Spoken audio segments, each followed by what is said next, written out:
તો સુરતની કીમ નદી ગાંડીતુર બની છે। કીમ નદીના પાણી અનેક ગામોમાં ફરી વળ્યા છે। ઓલપાડ અને માંગરોળ તાલુકાના અનેક ગામો સંપર્ક વિહોણા બન્યા છે।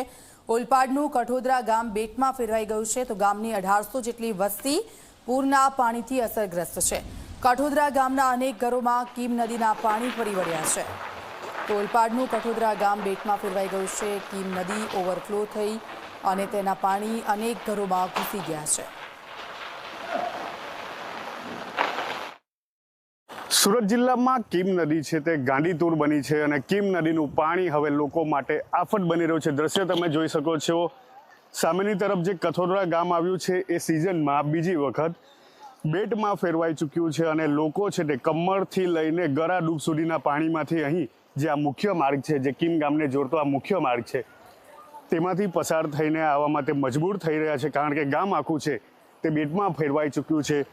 2000 જેટલી આ કઠોદરા ગામની અંદર વસ્તી છે। અનેક ઘરોમાં પાણી ઘૂસી ચૂક્યા છે તો સામેની તરફ સ્કૂલ આવી છે, સોસાયટીઓ આવી છે, જેને લઈને હવે લોકો પારાવાર મુશ્કેલીનો સામનો વેઠી રહ્યા છે। મહત્વનું છે કે સિઝનમાં બીજી વખત આ રીતે કીમ નદી ગાંડીતુર થઈ છે અને કીમ નદી ગાંડીતુર થતાની સાથે જ ઓલપાડ, માંગરોળ તેમજ હાસોડ તાલુકાના અનેક ગામોને એલર્ટ કરવામાં આવ્યા છે। દ્રશ્યોમાં જોઈ શકાય છે કે જે લોકો છે તે અહીં આવી રહ્યા છે કારણ કે જે કઠોદરા ગામ છે એ બેટમાં ફેરવાઈ ચૂક્યું છે અને અનેક ઘરો કીમ નદીના જે પાણી છે તે ઘૂસી ચૂક્યા છે। ત્યારે હાલ જે રીતે